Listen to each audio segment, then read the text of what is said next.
बिस्मिल्लाहिर्रहमानिर्रहीम। अस्सलाम वालेकुम। Welcome to Urdu novels, your horror story channel. नए आने वाले दोस्तों से गुजारिश है कि वो हमारे चैनल को सब्सक्राइब करें और साथ ही न्यू वीडियो के नोटिफिकेशन के लिए बेल आइकॉन को भी जरूर दबाएं। चांदनी दूर दूर तक जमीन पर फैली हुई थी, जो आंखों को भली लग रही थी। हवा के थपेड़ों से तनावर दरख्त झूम रहे थे। इस माहौल में आंखें खोले मैं चारपाई पर लेटा हुआ चारों तरफ का जायजा ले रहा था। मैंने आज दिन ही में तुलसीराम के दोनों भतीजों रत्तीराम और सोनीपाल के बारे में मालूमात हासिल कर ली थी। बलवंत के तीनों जवान बेटों को साथ लिए अब मैं गढ़ी से निकलकर खेतों पर आ गया था। दिन भर यही गांव वालों से मेरी मुलाकातें होती रही थी। इसी दौरान मुझे छादराम के भाई मुरारी के मुतल्लिक भी पता चला था। तुलसीराम के दोनों भांजे मालूमात के मुताबिक बहुत अजीब थे। दोनों ही के जिस्म तकरीबन एक जैसे थे, नाक नक्शा भी यकसा ही था, लेकिन ज़हन मुख्तलिफ थे। इसके अलावा उनमें से एक गोरा था और दूसरा काला। कुदरत ने उन जुड़वा भाइयों के साथ इंसाफ किया था। एक को अकल अता की थी तो दूसरे को रंग। पैदा होते ही उनको गोरे और काले के नाम से पुकारा जाता रहा था। माँ उन दोनों को छोड़कर बचपन ही में मर चुकी थी। उसने मरते वक्त इन छोटे छोटे बच्चों को हदायत की थी कि जिस तरह दोनों एक साथ पैदा हुए हैं हमेशा इसी तरह रहें। मरने से पहले उसने दोनों के हाथ अपने भाई तुलसीराम के हाथ में दे दिए थे और कहा था कि वो मामू का हमेशा हुक्म माने।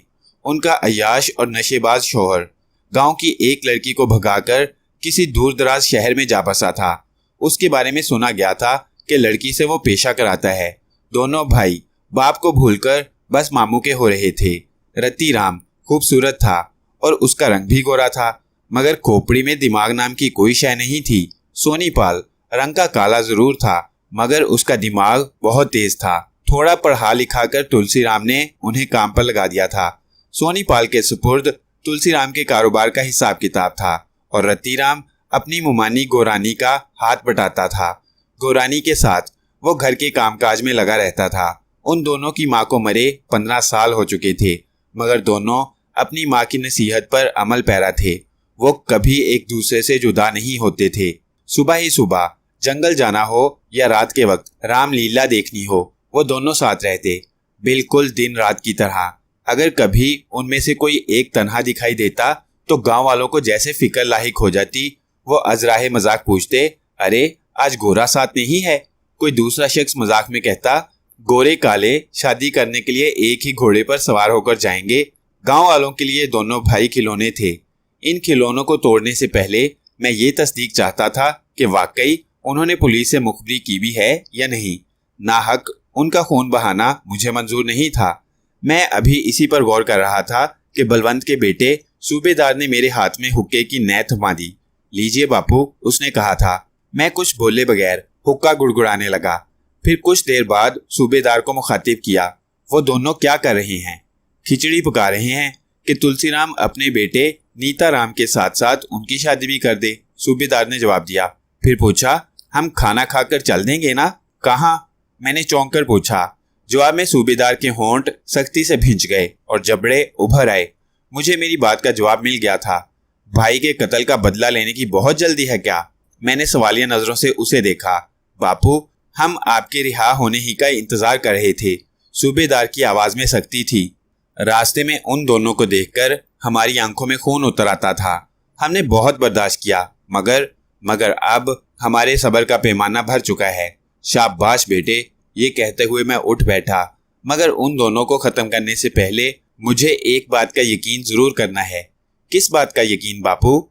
ये कि वाकई उन्होंने जसवंत की मुखबरी की थी। मेरी बात सुनकर सूबेदार चौंक उठा। इस पर मैंने मजीद कहा, बेटा, इंतकाम की आग बहुत भयानक होती है।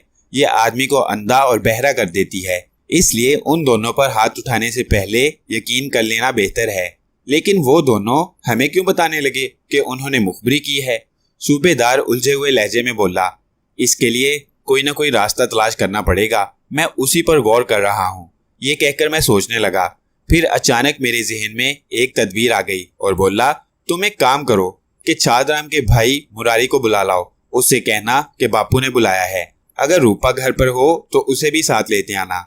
मैंने सूबेदार के बराबर खड़े हुए छादराम के बेटे रूप नारायण उर्फ रूपा को पहली बार देखा। चांदनी में रूपा का सुर्खो सफेद चेहरा, भूरी आंखें, बाल खाए हुए बाल और मासूम सी मुस्कुराहट मुझे बहुत अच्छी लगी। मैंने उठकर उसे गले लगा लिया। रूपा बेटे, अब मैं आ गया हूँ, किसी बात से घबराना नहीं। तुम्हारे बाकी तीनों भाई ठीक हैं? तालीम का क्या हाल है? देखो, अपनी तालीम जारी रखना। तुम अपने बाप की तरह बहुत बड़े ज्योतिषी बनोगे। हम राजपूत चाहे जाहिल ही रहें, इससे कोई फर्क नहीं पड़ता, मगर एक ब्राह्मण ज़ादे को तालीम जरूर हासिल करना चाहिए, वरना वो भूखा मर जाएगा। रूपा खामोशी से सब कुछ सुन रहा था।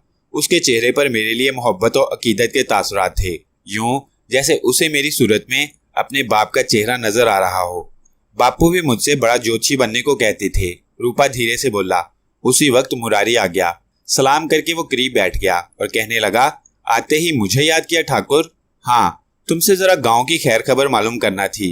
11 साल बाद गांव लौट कर आया हूँ। ये कहकर मैंने सूबेदार और रूपा को वहां से चले जाने का इशारा किया। वो दोनों दूर जाकर खड़े हो गए तो मैं मुरारी से मुखातिब हुआ। मुरारी, तुम्हें काम करना है। बोलो ठाकुर, तुम्हारे लिए ये खादिम सब कुछ कर गुजरेगा। मुरारी ने जवाब दिया।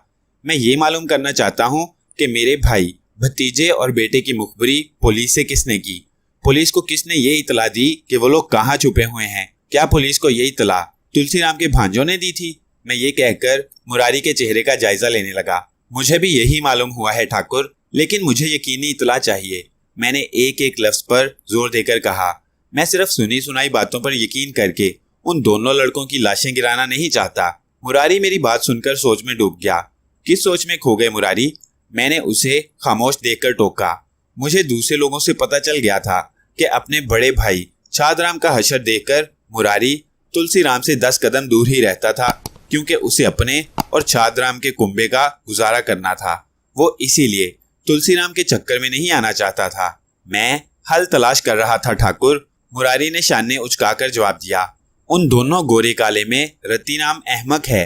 उसे बहला फुसलाकर जुबान खुलवाई जा सकती है। जिस तरह तुम मुनासिब समझो करो। हम ताकत से काम लेते हैं, तुम अकल इस्तेमाल करो। इस सिलसिले में किसी को इल्म नहीं होना चाहिए कि तुम मुझसे मिल चुके हो।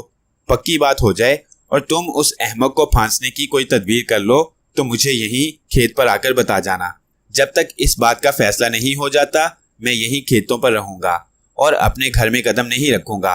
ठुकरानी ने अभी तक जसवंत के सोग की साड़ी नहीं उतारी। जसवंत की बीवी अपने वालिदैन के घर में है, वहां भी मैं बाद में ताजियत करने जाऊंगा। मुरारी ने मेरे चेहरे पर निगाह डाली। यकीनन वो भी राजपूतों की रवायात और उनसे अच्छी तरह वाकिफ था। अचानक उसने चुटकी बजाई और खुश होकर बोला, बात बन गई ठाकुर, 5 दिन बाद होली है। मैं उस वक्त मौका देखकर सब कुछ मालूम कर लूंगा। सिर्फ उस वक्त तक रुक जाओ। ठीक है, अपना मंसूबा मुझे जरूर बता जाना। मैं खुद अपने कानों से सब कुछ सुनना चाहता हूँ, मैंने कहा। मुरारी ने इकरार में सर हिलाया और फिर अपने भतीजे रूपा के साथ वहां से रुखसत हो गया। पूनम की शाम डूब चुकी थी। गांव की चौपाल में होली जलने लगी। मेरी नजरें रत्तीराम पर जमी हुई थी। मुरारी मुझे अपने मंसूबे से आगाह कर चुका था। रत्तीराम आहिस्ता आहिस्ता जवानों की भीड़ से निकल गया। मुझे मालूम था वो नहीं चाहता था कि उसके जुड़वा भाई की नजर उस पर पड़े, क्योंकि ऐसा जरूरी था। इतला के मुताबिक अगर सोनी उसके साथ होता तो वो महादेव के मंदिर में जाकर भंग नहीं पी सकता था। साल में 3-4 बार वो इस शौक की खातिर सोनी से अलग हो जाता था। रत्तीराम को भंग के बगैर बरखा के गीतों का लुत्फ नहीं आता था, और गीतों के बगैर होली का मजा कैसा। मैं उसका ताकुब करता हुआ मंदिर के करीब पहुंच गया। आ गया रत्तीराम। मंदिर के बूढ़े पुजारी की आवाज मुझे सुनाई दी। मैंने अंदर कोठरी में झांक कर देखा कि पुजारी पत्थर पर भंग पीस रहा था। आज अच्छी तरह भंग पीसी है, तुझे मजा आ जाएगा, तेरी तबीयत सैर हो जाएगी। कोठरी की अधखुली शकिस्ता खिड़की से मुझे अंदर का मंजर साफ नजर आ रहा था। गांव के इस करीबी मंदिर के अकब में ये कोठरी थी। मुरारी की फ्राहम करदा मालूमात के मुताबिक यहाँ अक्सर नशेबाज जमा होते थे, इस डर से कि कहीं उसके मामू तुलसीराम को पता न चल जाए। रत्तीराम का जब जी चाहता वो पुजारी से कहकर अपना शौक पूरा कर लेता, और आज तो खुद पुजारी ने उसे दावत दी थी। अलबत्ता उसने कह दिया था कि एक और शख्स भी मौजूद होगा, लेकिन वो रत्तीराम के बारे में किसी से कुछ नहीं कहेगा। एक और शख्स भी तो आने वाला था। रत्तीराम ने भंग पीने का आगाज करते हुए कहा, अभी वो भी आएगा। ये कहकर खुद पुजारी भी भंग चढ़ाने लगा। वाह क्या चीज बनी है। उसी वक्त जय भोलानाथ की आवाज गूंजी और मुरारी वहां पहुंच गया। हम तुम्हारा ही इंतजार कर रहे थे मुरारी, अभी तो सिर्फ जरा जरा सी चक्की है, पुजारी ने मुरारी से कहा। मुरारी को देखकर रतिराम चौंका। उसे यकीनन इल्म था कि मुरारी उसके मामू के दुश्मन शादराम का छोटा भाई है। गांव में सभी एक दूसरे को जानते पहचानते थे। उसके चौंक उठने की वजह यही होगी। मुरारी भी शायद उसके चेहरे से कैफियत भांप गया और बोला, रतिराम, तुम्हारे मामू और मेरे भाई के दरमियान दुश्मनी थी तो इससे हमें क्या? ख्वामखा मेरे भाई बलवंत की बगल में जा बैठे। इसी के नतीजे में उन्हें जेल का मुंह देखना पड़ा और फिर उनकी मौत भी जेल में हुई। बलवंत के जिक्र पर रतिराम और भड़क गया। मुरारी ने उसकी तरफ देखे बगैर भंग पीना शुरू कर दी। रतिराम भी तीसरा गिलास चढ़ा गया। राजपूतों के जमाने गए। मुरारी फिर बोल उठा, इस देश में अब ब्राह्मण राज ही आएगा, बस जरा अंग्रेज यहाँ से चले जाएं। मैंने रतिराम के चेहरे का जायजा लिया। अब उसके चेहरे पर खौफ के आसार नहीं थे। गालिबन ज़हन पर नशा गालिब आने लगा था। मुरारी को इसी वक्त का इंतजार था। उसने अपने कुर्ते की जेब से तांबे का एक पुराना पैसा निकाला और पुजारी को मुखातिब किया, महाराज, आज तो हमें तांबा मिली भंग पीना है। रतिराम तांबे के पैसे की तरफ देखते हुए बोला, मैंने भी बहुत से लोगों की जुबानी सुना है कि तांबा मिली हुई भंग बहुत नशावर होती है, मैं भी पीऊंगा। लड़के, ये तेरे बस की बात नहीं है, मुरारी ने उसे ताव दिलाया। रतिराम जोश में आकर बोला, अरे अगर बहुत चढ़ जाएगी तो अपने दुश्मनों को 2-4 गालियां बक लेंगे, होली का रंग बढ़ जाएगा। धत तेरे बलवंत की ऐसी तैसी। वो कुछ ज्यादा ही लहर में आ गया। उसने गोया मुझी को बुरा कहा था, मगर मैं अपना गुस्सा पी गया। मामला जम गया। मुरारी का यही मकसद था। वो आहिस्ता आहिस्ता रतिराम को असल मामले की तरफ लाने की कोशिश करने लगा। भाई, तेरे मामू का बहुत रोब है। बलवंत को जेल से आए 5 दिन गुजर गए, मगर अभी तक उसकी इतनी हिम्मत नहीं पड़ी कि गांव वालों को अपना चेहरा दिखा सके। वो तो अपने खेतों पर पड़ा रहता है। मुरारी ने दानिस्ता मेरा जिक्र छेड़ दिया। अरे वो तो अपने जवान बेटे का सोग मना रहा होगा। पुजारी ने दरमियान में मदाखलत की। किसका सोग? क्या जसवंत के सोग की बात कर रहे हो? मुरारी ये कहकर रतिराम के चेहरे की तरफ देखने लगा, मगर रतिराम चुप ही रहा। वो आधा गिलास और पी गया तो मुरारी फिर बोला, महाराज, बहुत सौ को भंग ऐसी चढ़ती है कि उनकी जुबानें बंद हो जाती हैं, वो बात ही नहीं कर पाते। वो पुजारी से मुखातिब था। फिर उसने रतिराम की तरफ देखकर कहा, कहीं तुम्हें तो भंग नहीं चढ़ गई? तुम कुछ नहीं बोल रहे। मेरा जी तो गालियां बकने को चाह रहा है। ये कहते ही रतिराम ने वाकई बलवंत और उसके सारे खानदान को बुरी बुरी गालियां बकना शुरू कर दी। फिर जोर से हंसने लगा। वैसे रतिराम, तुम्हें एक बात मानना पड़ेगी कि आजकल हमारी पुलिस बहुत सही जा रही है। मुरारी ने मौके से फायदा उठाया। पुलिस ने तुम्हारे तीनों खानदानी दुश्मनों का पता किस आसानी से लगा लिया। कमाल है। मैंने तो सुना है कि हमारी पुलिस ने दिल्ली की खुफिया पुलिस से मदद ली थी। मुरारी ने गप मारी। उसके बगैर इतना बड़ा काम नहीं हो सकता था। अपने कारनामे का सेहरा दिल्ली की खुफिया पुलिस के सर बनते देखकर भला रतिराम किस तरह खामोश रहता। पहले तो वो आहिस्ता, फिर बुलंद आवाज में कहकहे लगाने लगा, अरे इसमें हंसने की क्या बात है रतिराम? तुम्हें कहीं नशा तो नहीं हो गया? मुरारी ने उसे टोका ताकि वो खुले। नशा तो तुम्हें हो गया है मुरारी, रतिराम ने जवाब दिया। खुफिया पुलिस? उसने पुलिस को गाली दी। फिर सीना फुलाकर बोला, ये इतला पुलिस को हमने दी थी। तुम भी खूब उड़ाते हो यार, मुरारी ने उसे चिढ़ाया। तुम तो इस तरह बात कर रहे हो जैसे ये तुम्हारा ही कारनामा हो। रतिराम और गर्म हो गया। तुम मुझे क्या समझते हो? उसने मुरारी को घूरा। अगर हम दोनों भाई हिम्मत ना करते तो तुम्हारी पुलिस मक्खियां मारती रहती। अरे छोड़ो यार, क्यों गप मार रहे हो? मुरारी ने यकीनन मजीद तस्दीक की खातिर कहा। गांव में तो किसी को इस बात का नहीं पता। पता कैसे चल सकता है जब हमने किसी को कुछ बताया ही नहीं? मामा ने हमसे मना जो कर दिया है। रतिराम ने तरंग में एतराफ कर लिया। 5 रोज तक मैंने जिस बात का बेचैनी से इंतजार किया था मालूम हो चुकी थी। मैं खामोशी के साथ वहां से लौट आया। गांव के चौक में लोग पानी छिड़ककर होली ठंडी कर रहे थे। इधर एक होली ठंडी हो रही थी और दूसरी होली की आग मेरे दिल में भड़क उठी थी। ये इंतकाम की आग थी। उनसे इंतकाम लेने के बाद रुक्मनी से किया हुआ अहद पूरा हो जाता। फिर उसके जिस्म पर स्याह साड़ी ना होती और ना ही मेरी रातें उसकी आगोश से खाली होती। इसके बावजूद मैंने जल्दबाजी से काम नहीं लिया। जहां इतना वक्त लगा था कुछ वक्त और भी खर्च हो जाता। मुझे परवाह नहीं थी। मुझे मालूम था कि उन दोनों के कत्ल का इल्जाम मुझे पर आयद किया जाता, सो इसका तदारुक जरूरी था। मैंने इसीलिए कानून की गिरफ्त से बचने का पहले बंदोबस्त किया ताकि सांप भी मर जाए और लाठी भी न टूटे। फिर वो रात भी आ ही गई कि जब सारा गांव नींद से जाग उठा। गोरा और काला दोनों एक साथ दुनिया से सफर कर गए। उन दोनों की खून में तरबतर लाशें एक नाले से मिली थीं। मैं चोरी छुपे सब कुछ देख रहा था। पुलिस जब उनकी लाशों को लेकर जा रही थी तो लोगों का हजूम उन्हें देखने के लिए ठाठे मार रहा था। पहलू बा पहलू सोए हुए दोनों भाइयों को जो भी देखता उनके मुंह से आह निकल जाती। दबी दबी आवाजों में वो मेरा जिक्र भी कर रहे थे। उन्हें यकीन था कि इन दोनों भाइयों को मैंने ही कत्ल किया है, लेकिन किसी में इतनी हिम्मत नहीं थी कि बुलंद आवाज से मुझ पर अपने शक शुबे का इजहार कर सकता। लेकिन तुलसीराम ने यही कहा, यह उसी बलवंत सिंह का कारनामा है, पकड़ो उस साले को। इसी के बाद पुलिस की एक पूरी टुकड़ी मेरी गड़ी में घुस गई। मैं दूर दूर रहकर सारा तमाशा देख रहा था। सबको नींद से जगाया गया, घर की तलाशी ली गई, मगर मैं वहां होता तो उन्हें मिलता। मेरे फरार से पुलिस का शक यकीन में बदल गया। पुलिस आगाह थी कि जसवंत की मुखबरी इन्हीं दोनों मरने वाले भाइयों ने की थी। गालिबन इसीलिए मैंने उनसे अपने बेटे का इंतकाम लिया था। इसके बावजूद सवाल ये था कि मुझे इस बात का इल्म किस तरह हुआ। क्या पुलिस वालों में से किसी ने मेरे लिए मुखबरी का फर्ज इंजाम दिया था? मेरे बचने का दारोमदार इस पर था कि किसी की नजर मुझ पर न पड़े और मैं सुबह होने से पहले पहले एक मर्तबा फिर आगरा शहर पहुंच जाऊं। सारा तमाशा अपनी आंखों से देखने के बाद मैं रात की तारीकी में खामोशी के साथ गांव की हदूद से निकल गया। घोड़े को मैं तेजी से शहर की तरफ दौड़ा रहा था। मेरे माथे पर पट्टी बंधी हुई थी। दोपहर के वक्त मैं एक बार फिर गांव में दाखिल हुआ। उस वक्त तक दोनों भाइयों के जनाजे तैयार हो चुके थे, जिन्हें देखकर सभी इजहारे अफसोस कर रहे थे। लोगों की जुबानों पर उन्हीं दोनों का जिक्र था। वो कह रहे थे, हम तो मजाक ही में कहा करते थे दोनों एक ही घोड़े पर बैठकर शादी करने जाएंगे। ये भी किस्मत के खेल हैं कि वो दोनों एक साथ ही पैदा हुए और एक साथ ही मरे। मैंने छुपकर लोगों की बातें सुनी और फिर वहां से हट आया। शाम होने से पहले लोग शमशान घाट से लौट आए। अब मेरा छुपा रहना जरूरी नहीं था। इस मर्तबा मैं खुलेआम गांव में आया। गांव का रेवड़ लेकर लूटने वाला चरवाहा रुककर मुझे देखने लगा। गांव का रेवड़ लेकर लौटने वाला चरवाहा रुककर मुझे देखने लगा।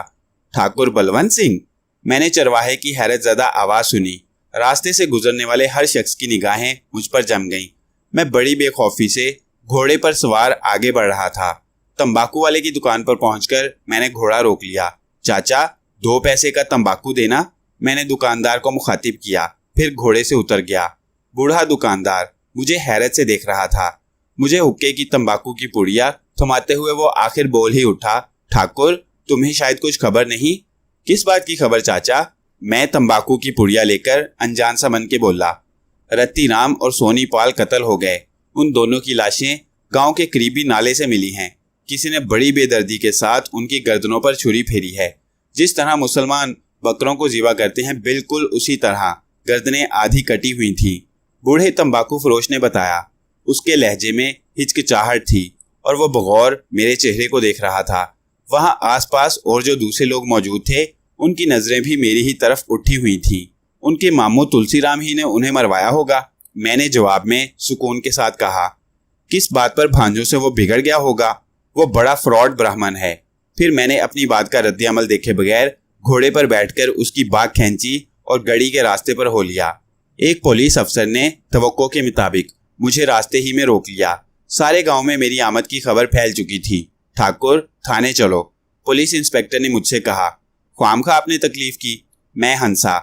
12 साल पहले इसी तरह मुझ पर करीबी गांव में डाका डालने का इल्जाम लगाया गया था, जो बाद में गलत साबित हुआ। मगर तुलसीराम से तुम्हारी दुश्मनी के बारे में सभी जानते हैं ठाकुर, पुलिस अफसर बोला। इसी वजह से तो कहता हूँ कि दुश्मनी के सबब ही तो उस बदमाश ने मुझ पर कत्ल का इल्जाम लगाया होगा। पुलिस इंस्पेक्टर से खासी देर बहस मुबाहिसे के बाद आखिरकार मुझे थाने जाना ही पड़ा। तुरप का इक्का मेरी जेब में था, जिसे अभी मैंने दानिस्ता जाहिर नहीं किया। तकरीबन आधे घंटे बाद तुलसीराम भी थाने पहुंच गया। ताजियत के लिए आने वालों में से कुछ अफराद को भी वो अपने हमरा ले आया था। थाने में पहुंचते ही उसने मुझे देखा तो आंखें हैरत से फैल गईं। उसके ख्याल में शायद मुझे थाने की हवालात में बंद होना चाहिए था। मैं उसे देखकर हकारत से हंस दिया। फौजदार साहब, मैं ये क्या देख रहा हूँ? आपने इस कातिल को यूं आजाद छोड़ रखा है। क्या आप इसके रोब में आ गए? तुलसीराम रुहानसा होकर बोला। पुलिस इंस्पेक्टर ने खामोशी से एक कागज तुलसीराम की तरफ बढ़ा दिया। यही वो तुरप का इक्का था जिसका तोड़ पुलिस या तुलसीराम के पास नहीं था। तुलसीराम ने वो कागज देखा और दांत पीस लिए। नहीं नहीं, ये फ्रॉड है, वो चीख उठा। इसी ने मेरे भांजों को कत्ल किया है। इसे आप जाने ना दें, पकड़ लें। सेठ तुलसीराम, किसी भी शख्स को महज शक के सबब गिरफ्तार नहीं किया जा सकता जब तक उसके खिलाफ कोई सबूत ना हो, पुलिस ऑफिसर ने तुलसीराम को समझाया। जिस वक्त गांव में ये जुर्म सरजद हुआ, बलवंत सिंह आगरा सिविल अस्पताल में था। सबूत डिस्चार्ज सर्टिफिकेट की सूरत में मौजूद है। सर से अभी तक पट्टी भी बंधी हुई है। कल शाम एक तांगे की झपट में आकर बलवंत सिंह जख्मी हो गया था। चोट ज्यादा नहीं आई, इसलिए उसे एक रात अस्पताल में रखकर सुबह छुट्टी दे दी गई। उसने एहतियातन ये सर्टिफिकेट बनवा लिया था कि कहीं गांव से उसकी गैर मौजूदगी में कोई इल्जाम ना लगा दिया जाए। पुलिस इंस्पेक्टर की बात सुनकर तुलसीराम का चेहरा उतर गया। तुम्हें किसी और पर शक है?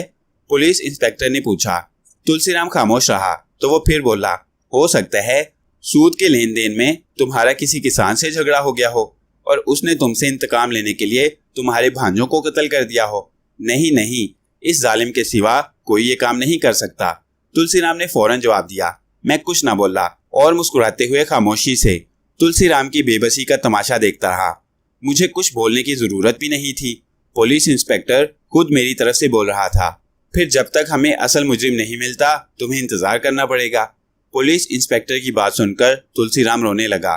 उसे यकीनन भांजों की मौत से ज्यादा इस बात का गम था कि मैं साफ बच गया। तो फिर मुझे इजाजत है जनाब, मैं जाऊं? मैं काफी देर के बाद पुलिस इंस्पेक्टर से मुखातिब हुआ। हाँ, तुम जा सकते हो क्योंकि तुमने अपनी बेगुनाही साबित कर दी है। पुलिस इंस्पेक्टर ने मुझे जाने की इजाजत दे दी। मैं उठ खड़ा हुआ और बरामदे से गुजरकर अपने घोड़े पर सवार हो गया। चलते चलते मैं बड़े तंजिया अंदाज में तुलसीराम की तरफ देखकर हंसा था। मेरी वो रात बहुत हसीन गुजरी। मैंने रुक्मिणी के बेटे का इंतकाम ले लिया था। अब उसने स्याह साड़ी उतार दी थी। उसके जिस्म पर हरी फूलदार साड़ी थी। दिन गुजरने लगे और गांव वाले दोनों जुड़वा भाइयों के कत्ल को भूल गए। रफ्ता रफ्ता शायद तुलसीराम भी यही समझने लगा कि हो सकता है उसके भांजों को मैंने कत्ल ना किया हो, वरना इतने अरसे तक मेरी तरफ से खामोशी न रहती। दुश्मनी तो तुलसीराम से थी। अगर दुश्मनी का कर्ज ही चुकाना होता तो मैं अब तक तुलसीराम से कुछ क्यों ना कहता। तुलसीराम इसी सबब अपने सूदी धंधे में मसरूफ हो गया। उसे क्या खबर थी कि मुझे उसे इंतकाम लेने की कोई जरूरत नहीं। कारोबारी मसरूफियत ही की वजह से तुलसीराम ने अपने बेटे नीताराम की शादी को कुछ दिन टाल दिया और फिर शादी भी कर ही दी। वक्त से फायदा उठाकर वो ज्यादा से ज्यादा दौलत समेट रहा था। मेरी तरफ से खामोशी भी यकीनन उसके लिए ताज्जुब खेज ही रही होगी। अगर दरमियान में रुक्मिणी का मामला ना होता तो मैं तुलसीराम के भांजों को भी कत्ल न करता। बलवंत सिंह के बाप बिहारी सिंह ने कई बार ढके छुपे लफ्जों में मुझे याद दिलाया था कि अभी तुलसीराम जिंदा है और उसका कारोबार पहले से बहुत बढ़ गया है। चीरा दस्तियां भी पहले की निस्बत कहीं ज्यादा हो गई हैं। इसके बावजूद इन तमाम बातों का मुझ पर कोई असर न होता। मेरी जगह अगर वाकई बलवंत होता तो शायद सूरत हाल मुख्तलिफ होती। रत्ती राम और सोनीपाल के कत्ल होने पर घर वालों ने सुकून का सांस लिया था। उन्हें इत्मीनान था कि अब जसवंत की रूह को करार आ गया होगा। मुझे अगर दुख होता तो सिर्फ जसवंत की बेवा और बेटे को देखकर। मेरे दिल में मोहब्बत की नरमी भी थी। यही नरमी मेरे लिए अजाबे जान थी। मैं सोचता कि बलवंत के बाप का झगड़ा तुलसीराम से था। उसके लिए बलवंत ने अपने बेटे को मौत की भेंट क्यों चढ़ा दिया? ऐसी इज्जत किस काम की? ऐसी बहादुरी और शान से क्या फायदा जिसने एक जवान लड़की की मांग उजाड़ दी? वो बेचारी तो अब सारी उम्र आहें भरती रहेगी और मैं उसे देख देख कर अंदर ही अंदर सुलगता रहूंगा। एक बच्चे को यतीम करके कौन सी राजपूती शान बढ़ गई? इसी अरसे में एक रोज बलवंत की भाभी यानी नवाब सिंह की बीवी ने मुझसे कहा, देवर, भतीजे और बेटे की मौत का इंतकाम लेकर क्या तुम खामोश बैठ गए? क्या इसके लिए सिर्फ तुलसीराम के भांजों को कत्ल कर देना काफी था? क्या इंतकाम पूरा हो गया? क्या तुम अपने बड़े भाई को भूल गए जिन्हें काले पानी की सजा दी गई है और वो वहां पड़े एड़ियां रगड़ रहे हैं? या फिर अपनी बेटी और बेटों के प्यार में गुम होकर तुमने भाई को फरामोश कर दिया? जिस वक्त मुझसे ये बात कही गई घर में अजीजो कारिब भी मौजूद थे। उस औरत के तन से मेरे दिल पर चोट सी लगी।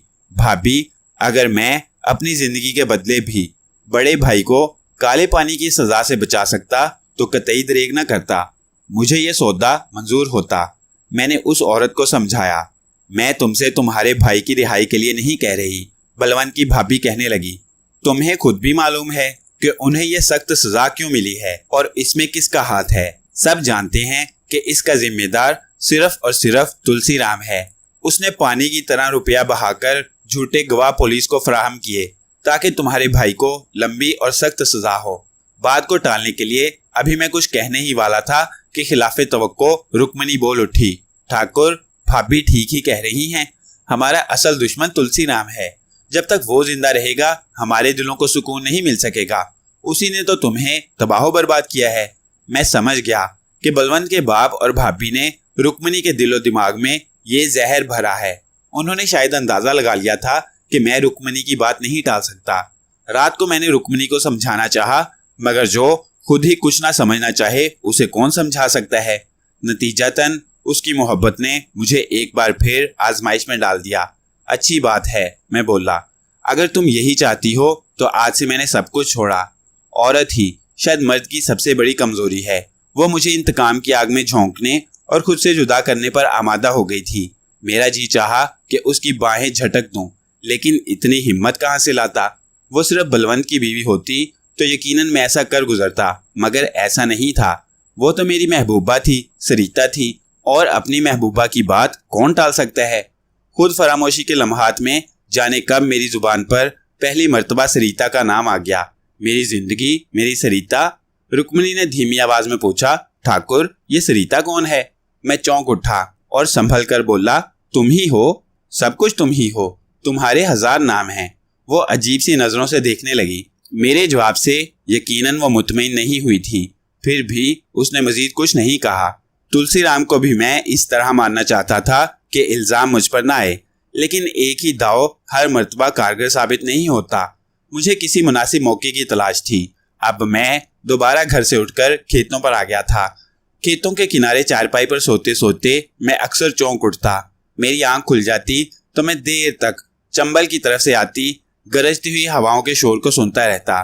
चंबल की हवाएं जैसे मुझसे कहती, आ जाओ हमारी गोद में, आ जाओ, सब दुख खत्म हो जाएंगे। अपनी मोहब्बत से बिछड़कर मेरी हालत अजीब सी हो गई थी।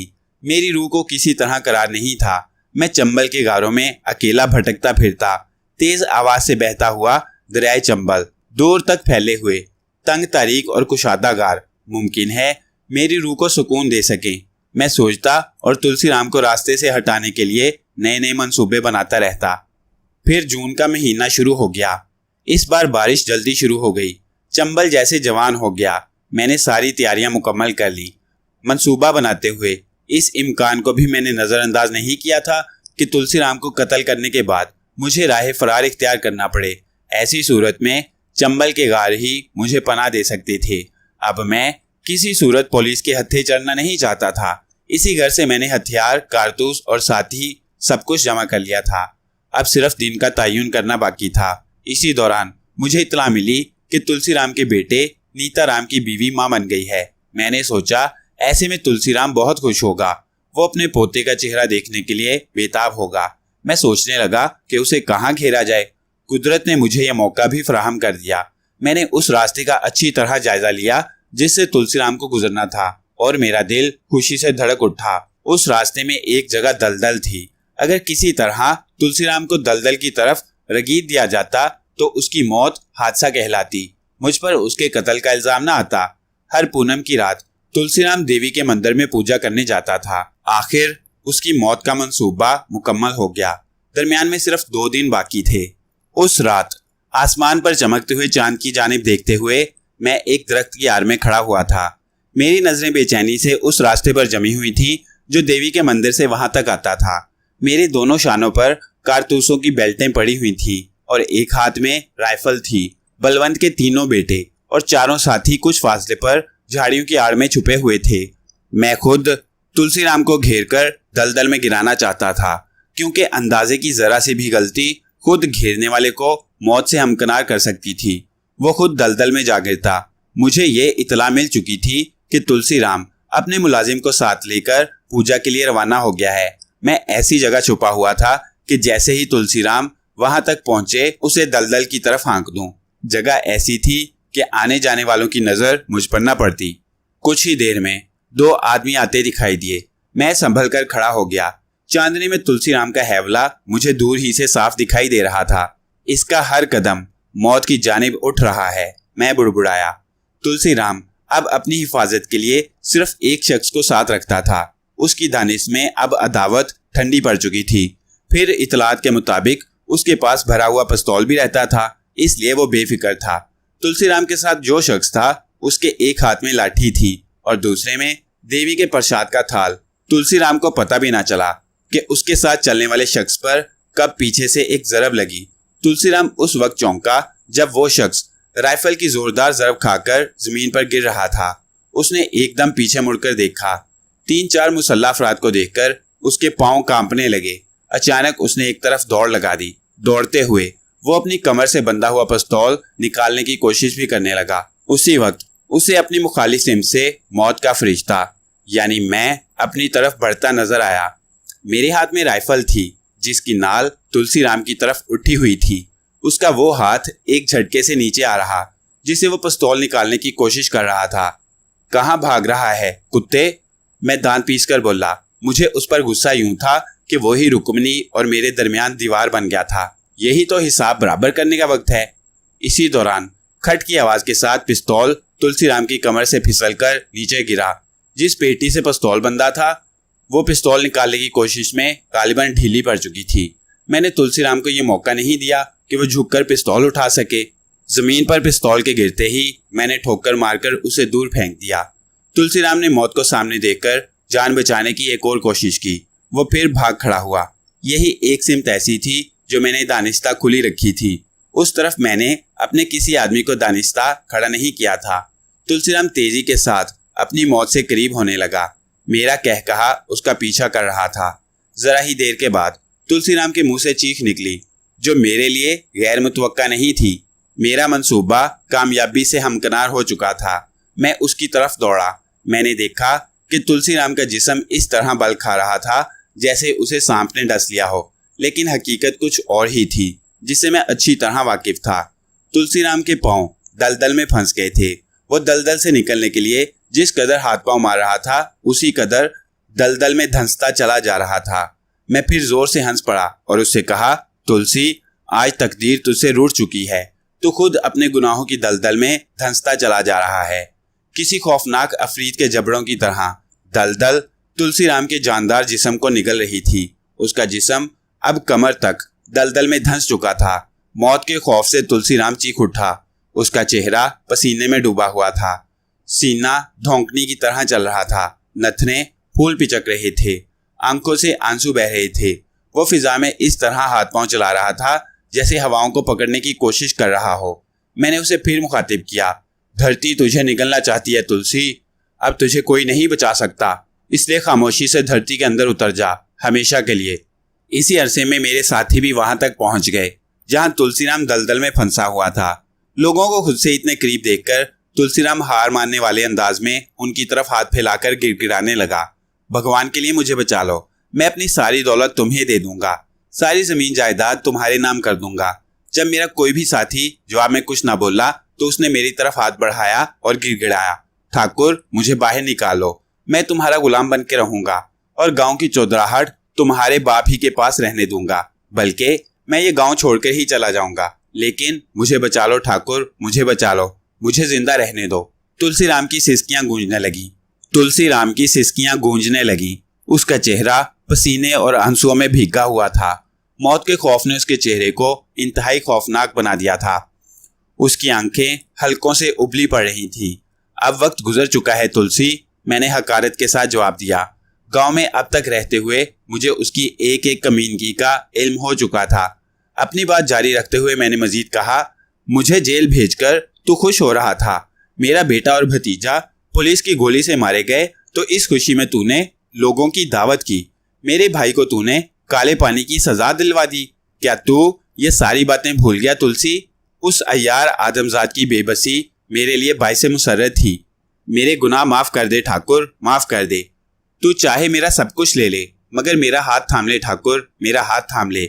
मुझे इस जहन्नुम में गर्क होने से बचा ले।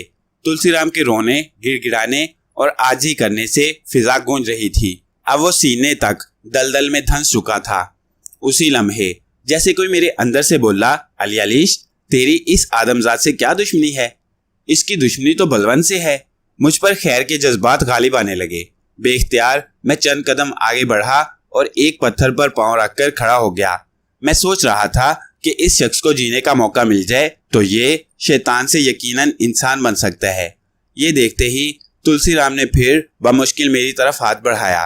ठाकुर, ए मेहरबान और रहमदिल ठाकुर, मुझे बचा ले। मैं जिंदगी भर तेरा एहसान नहीं भूलूंगा। मैंने बाएं हाथ में राइफल थामी और अपना दायां हाथ आगे बढ़ाया। तुलसीराम की आंखों में जैसे जिंदगी की चमक लौट आई। ठाकुर, ठाकुर, वो मेरा हाथ थामने की कोशिश करने लगा। ठाकुर, इस राक्षस पर रहम न करना। अपने साथियों की आवाज सुनकर मैं चौंक उठा, मगर उस वक्त तक तुलसीराम की उंगलियां मेरे हाथों में फंस चुकी थीं। तुलसीराम ने शायद अपने जिस्म की पूरी कुव्वत लगाकर झटका दिया और मेरा पैर अचानक पत्थर से फिसल गया। दूसरे ही लम्हे मैं भी घुटनों तक दलदल में धंस गया। तुलसीराम का चेहरा मुझे उस लम्हे शैतान का चेहरा मालूम हुआ। उसने पागलों की तरह कहकहा लगाया और बोला, मरते मरते भी मैं अपने दुश्मन को साथ ले जा रहा हूँ। ये कहते हुए उसने मेरा दूसरा हाथ भी पकड़ लिया और मुझे भी अपने साथ दलदल में धंसाने के लिए आखिरी जोर लगाने लगा। अब मुझे अपनी गलती का एहसास हो चुका था। मैंने उस शैतान पर रहम खाकर वाकई शदीद गलती की थी। मैंने इंतहाई गमो गुस्से की हालत में झटका देकर अपना बायां हाथ छुड़ाया और राइफल सीधी कर ली।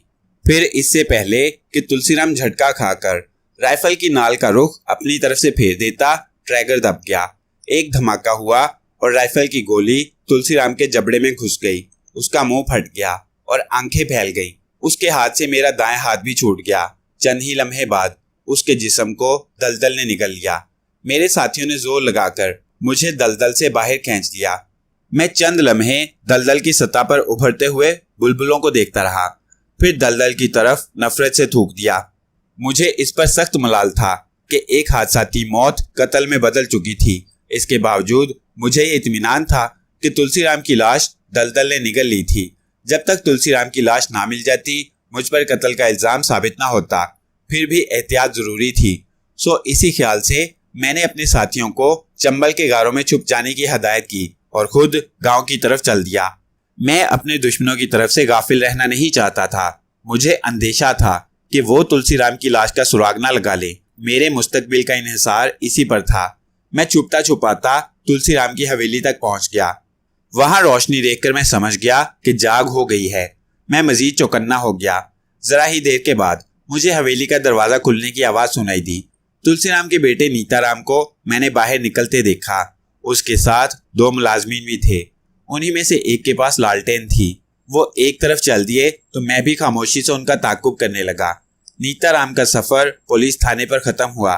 थाने की हदूद ही में उसका इंचार्ज फौजदार रहता था। नीताराम उसका दरवाजा पीटने लगा। फौजदार साहिब, दरवाजा खोल लें, जल्दी दरवाजा खोलें। कौन कमबख्त है, सोने भी नहीं देता। फौजदार जवाब में जोर से बोला, मैं नीताराम हूँ साहिब, मेरे बापू। आवाज भरा जाने की वजह से उसका जुमला अधूरा रह गया। फौजदार ने दरवाजा खोला। नीताराम की जगह अगर उस वक्त कोई और होता तो शायद फौजदार उसे डांटकर थाने में रिपोर्ट दर्ज कराने को कह देता, लेकिन वो तो गांव के चौधरी का बेटा था जो हर त्यौहार पर फौजदार के लिए कीमती तोहफे भेजता था। फौजदार ने सवालिया नजरों से नीताराम की तरफ देखा। साहब, बापू देवी के दर्शन को गए थे लेकिन अब तक नहीं लौटे। उन्होंने कभी इतनी देर नहीं की, नीताराम ने बताया। उसने गालबन बड़ी हद तक खुद पर काबू पा लिया था। अकेले गए हैं या उनके साथ कोई और भी है? फौजदार ने पूछा। उसने तुलसीराम की हिफाजत के लिए अपना एक आदमी प्यारे दे रखा था। साहेब, उनके साथ आपका आदमी प्यारे भी था, मगर वो भी वापस नहीं आया। नीताराम ने जवाब दिया। मैं अभी लिबास तब्दील करके आया, फौजदार ने कहा। फिर तो उन्हें यकीनन बलवंत ने रोका होगा। फौजदार ने फौरी तौर पर मेरे ही ऊपर शक का इजहार किया था। जाहिर है इसका सबब पुरानी दुश्मनी ही थी। पुलिस ही क्या, इस दुश्मनी से पूरा गांव वाकिफ था।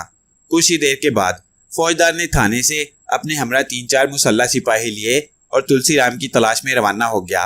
मैं पहले से भी ज्यादा चौकन्ना होकर उन सबका पीछा करने लगा।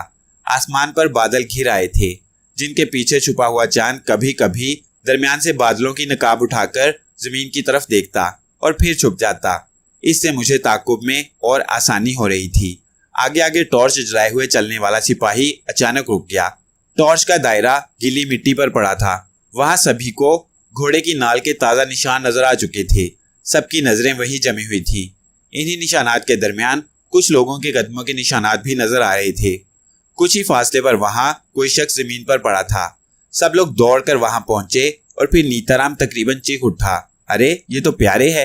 प्यारे के सर के पिछले हिस्से पर खून भी जमा हुआ नजर आ रहा था। उसे होश में लाने की कोशिश शुरू हो गई। बापू, बापू कहाँ गए प्यारे? बोलो, तुम्हें किसने मारा है? नीताराम पागलों की तरह बुड़बुड़ा रहा था। कुछ देर बाद ही प्यारे के जिस्म को हरकत हुई और उसने एक सिसकी ली, फिर आंखें खोल दी। उसने होश में आते ही अपने सर का पिछला हिस्सा सहलाया। छोटे सेठ, जल्दी करो, दुश्मन बड़े सेठ का ताकुब कर रहे हैं। प्यारे तेजी से बोला। शायद वो ये भूल गया था कि वो काफी अरसे से बेहोश रहा है। तुलसीराम का ताकुब करने वाले कौन लोग थे? फौजदार ने जल्दी से दरियाफ्त किया। ये तो मुझे नहीं मालूम, क्योंकि मेरे सर पर पीछे से जरब लगाई गई थी। मैं इसीलिए हमलावरों को देख ना सका, मगर वो तादाद में ज्यादा लगते थे। मुझे ये एहसास जरूर है। जल्दी करें फौजदार साहिब, वो मेरे बापू को अगवा करके ले गए हैं।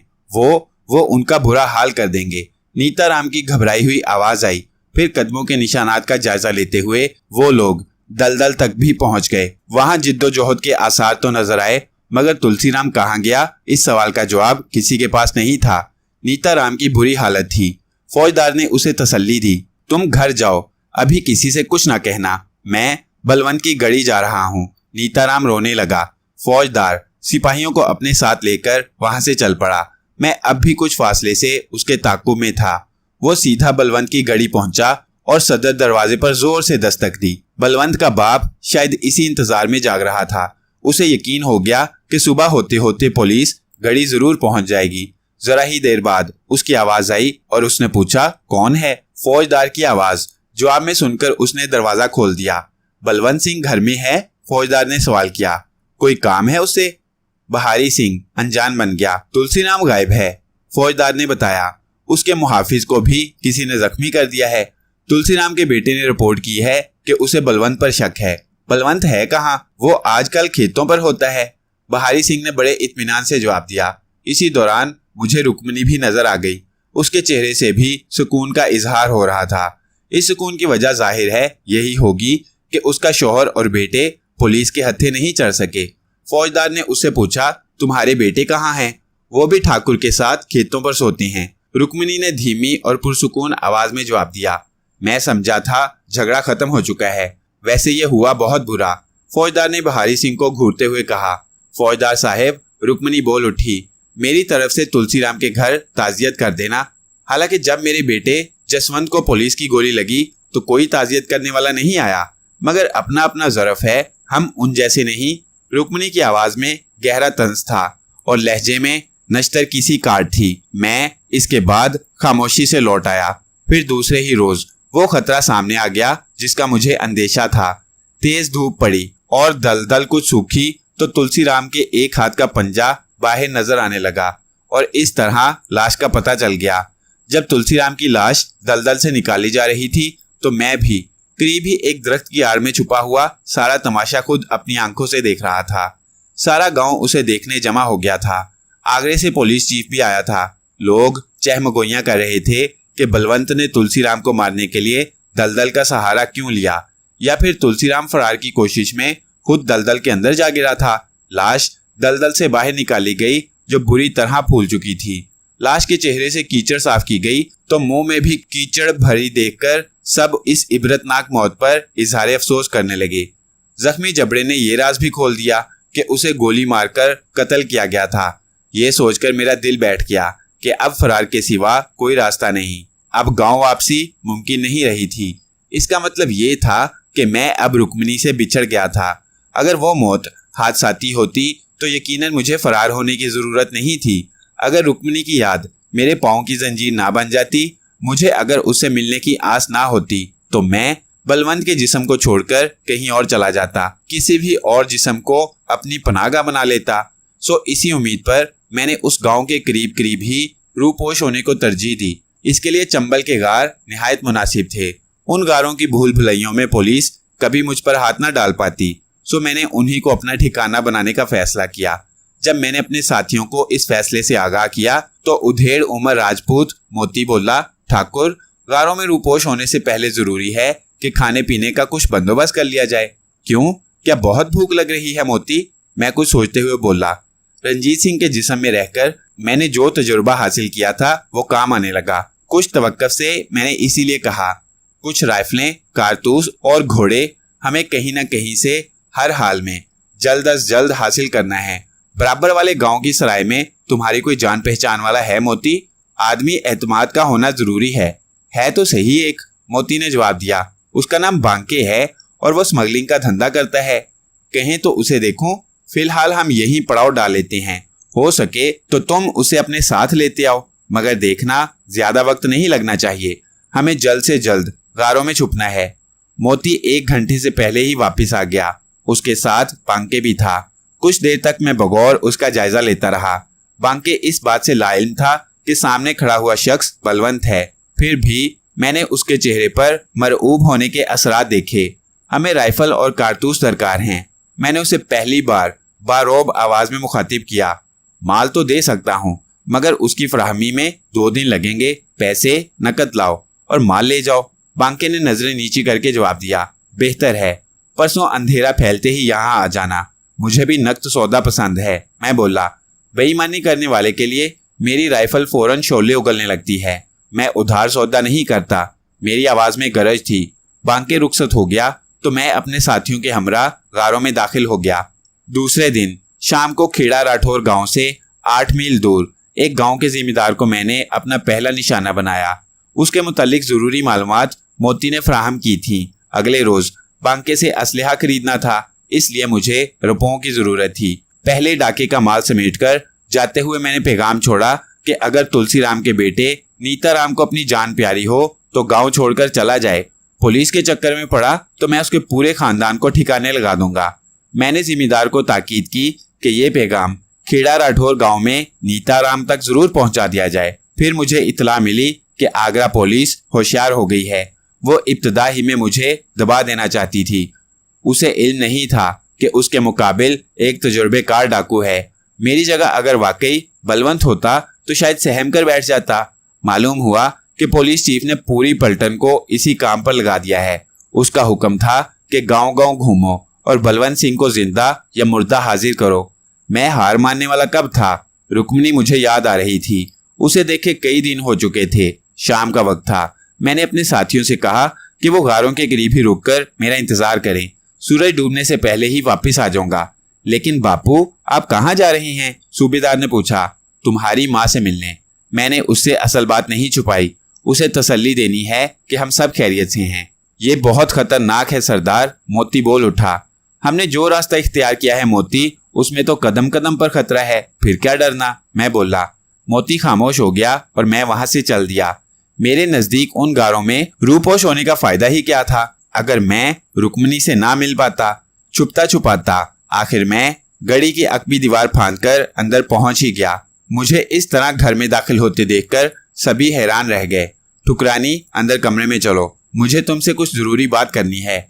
मैंने एक लम्हा भी जाया किए बगैर रुक्मणी को मुखातिब किया। रुक्मणी फौरन मेरे साथ अंदर कमरे में आ गई तो मैंने दरवाजा अंदर से बंद करके कुंडी लगा दी। अरे अरे, ये क्या कर रही हो ठाकुर? घर में जवान बहुएं। रुक्मणी का जुमला अधूरा ही रह गया। मैंने उसके होंठों को मजीद हरकत करने से रोक दिया था। वो अपने बेटों के बारे में पूछने लगी और मैंने उसे इत्मीनान दिला दिया। फिर मैं वहां ज्यादा नहीं रुका। मैं वापस अपने साथियों तक बाहिफाजत पहुंच गया। मैं अपने साथियों के हमरा गार में छुपने के लिए आगे बढ़ा ही था कि मुझे किसी खतरे का एहसास हो गया। सब लोग पैदल थे।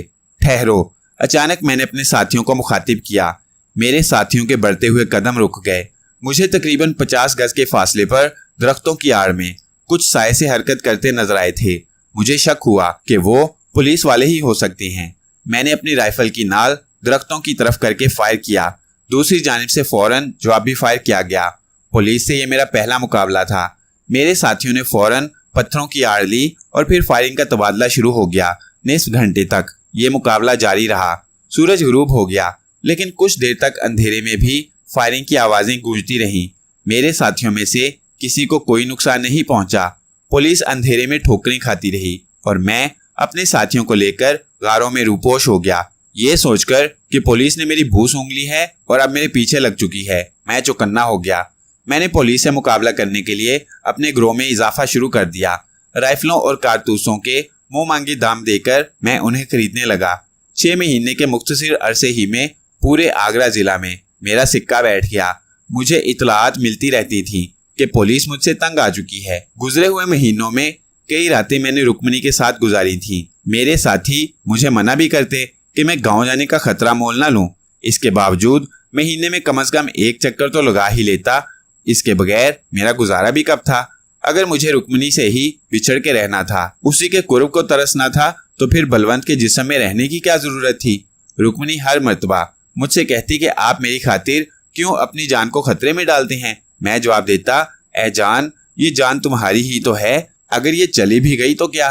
वो मेरे मुंह पर हाथ रख देती और मैं उसे सीने से लगा लेता। मुझे यकीन था कि पुलिस के वहमो गुमान में भी ये बात नहीं आ सकती कि मैं जान पर खेलकर रुक्मणी से मिलने गांव आता हूँगा। उन्हें क्या खबर थी कि जिसके सर में इश्क का सौदा समा जाए वो फिर मौत की परवाह नहीं करता।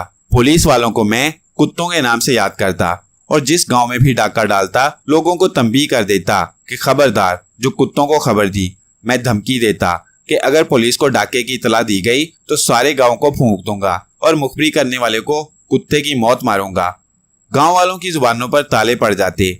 मुझसे दुश्मनी मोल लेकर अपनी बर्बादी को कौन आवाज देता। पुलिस ने गांव गांव ढिंडोरा पिटवा दिया कि डाकू बलवंत सिंह को पनाह देने वाला हुकूमत का बागी समझा जाएगा और उसे भी सख्त सजा दी जाएगी। मेरी गिरफ्तारी पर इनाम मुकर्रर कर दिया गया। मुझे जिंदा या मुर्दा पकड़वाने वाले को 2500 रुपए इनाम का लालच दिया था। इतनी बड़ी रकम का ऐलान सुनकर गरीब गांव वालों के मुंह में यकीनन पानी आ जाता होगा, मगर वो मुझसे डरते थे। 2500 के इवज जिंदगी का सौदा महंगा है, उनमें से अक्सर को यही कहते सुना गया। मुझे तमाम इतलात मिलती रहती थी। नाचू चुमार गांव गांव ढोल पीटता फिरता था। एक मर्तबा यह हुआ कि थानकी गांव के चौराहे पर रुककर उसने ढोल पीटा। छोटे बड़े सब घरों से निकलकर उसके इर्द गिर्द जमा होने लगे। कुछ देर ही में वजमा लग गया। मैं उस वक्त अपने साथियों के हमरा आम मुसाफिरों की तरह ऊंटों पर सफर कर रहा था। ये तमाशा देखकर मैं भी वहां रुक गया कि जरा खुद भी तो अपनी गिरफ्तारी का ऐलान सुनूं। ढोल पीटना बंद हुआ तो चमार के साथ सिपाही ने पहलू में बंधी हुई पीतल की नली से एक कागज निकालकर पढ़ना शुरू किया। सिपाही अभी 2500 रुपए के ऐलान तक पहुंचा था कि किसी बच्चे ने गधे को छेड़ दिया। गधे ने पिछले पैर उछालकर सिपाही के पेट पर 2 लत्ती झाड़ दी। सिपाही के मुंह से ऊ की आवाज निकली और वो अपना पेट पकड़कर दबाने लगा। ये देखकर लोग जोर से हंस पड़े। सिपाही के करीब खड़े एक ब्राह्मण से यह बर्दाश्त न हुआ। उसने गधे को छेड़ने वाले लड़के के मुंह पर एक थप्पड़ जड़ दिया। ये देखकर एक राजपूत को गुस्सा आ गया। अरे मेवाराम, तुम तुलसी नाम के भतीजे हो, इसलिए बलवंत सिंह का खार इस बच्चे पर उतार रहे हो। अरे ये गधा भी बहुत समझदार मालूम होता है, किसी ने पुरमज़ाह लहजे में कहा। 2500 के इनाम पर इस गधे ने भी लात मार दी। मेवाराम का चेहरा गुस्से से सुर्ख हो गया। खुद को राजपूत समझकर बड़ हाँक रहा है। मेवाराम ने उस राजपूत को मुखातिब किया। 2 कौड़ी का बलवंत सिंह गांव लौटकर चला जाता है तो तुम लोग भीगी बिल्ली बनकर बीवियों की गोद में मुंह छुपा लेते हो। अगर जरा सी भी शर्म बाकी है तो अपनी मूंछें मंडवा दो। तुमसे तो हम ब्राह्मण लाख दर्जे बेहतर और हौसले वाले हैं कि बलवंत सिंह की धमकी के बावजूद नीताराम आज तक गांव छोड़कर नहीं गया। मेरी कुव्वते बर्दाश्त अब जवाब दे गई और मैं गरज उठा, ऐ कुत्ते, अपनी बकवास बंद कर। सब लोग मेरी तरफ देखने लगे। मेरा आधा चेहरा कपड़े से ढका हुआ था, शाने पर राइफल झूल रही थी। तेरी ये हिम्मत कि तूने बलवंत सिंह को 2 कौड़ी का आदमी कहा। मैं एक मर्तबा फिर मेवाराम से मुखातिब हुआ। इस सिपाही से पूछ कि हुकूमत ने बलवंत सिंह के सर की कीमत 2500 रुपए क्यों मुकर्रर की है। मैंने मेवाराम को घूरा। मेवाराम बौखला गया, मगर गांव वालों की भीड़ देखकर अकड़ गया। उसने मेरा मजाक उड़ाया। तुम हमारे गांव की बात में दखल देने वाले कौन हो? आजकल तो जगह जगह लोग बलवंत सिंह के चमचे बने हुए हैं। लेकिन तू मुझे कफगीर लगता है। वो मुझे अजनबी जानकर मुझी को मेरा चमचा और कफगीर बना रहा था। जबान संभाल कुत्ते, ये कहकर मैंने अपने शाने से राइफल उतारी तो निस्फ चेहरे पर पड़ा हुआ कपड़ा भी हट गया। राइफल की नाल मैंने मेवाराम की तरफ कर दी। अरे ये तो खुद ठाकुर बलवंत सिंह है। उसी लम्हे कोई हजूम में से चीखा। मेवाराम अपनी तरफ उठी हुई नाल और मेरी आग बरसाती आंखें देखकर फरार होना चाहता था, मगर अभी दो चंद ही कदम आगे बढ़ सका था कि फिजा धमाके से गूंज उठी। मेवाराम लड़खड़ाकर जमीन पर गिरा। मैंने मेवाराम की गर्दन पर फायर किया था। गोली गर्दन को छेदती हुई निकल गई थी। फायर के धमाके से गधा भिदक गया और ढोल समेत भाग उठा। मजमा सहम कर रह गया। औरतें धड़ाधड़ अपने अपने घरों के दरवाजे बंद करने लगीं। नाथू चुमार और सिपाही के पांव कांपने लगे। वो मेरे गजब से बचने के लिए हाथ जोड़कर खड़े हो गए। मेरे साथी मोती ने सिपाही का निशाना लिया, मगर वो अभी ट्रैगर ना दबा पाया था कि मैं बोल उठा, ठहरो, निहत्थे आदमी को नहीं मारते। मैंने मोती को रोककर हुक्म दिया कि सरकारी फरमान सिपाही से ले आए। मोती ने मेरे हुक्म की तामील की। मैंने सरकारी फरमान को अपनी राइफल की नाल में डाला और नाल को आसमान की तरफ करके फायर किया। सरकारी फरमान के चीथड़े फिजा में बिखर गए।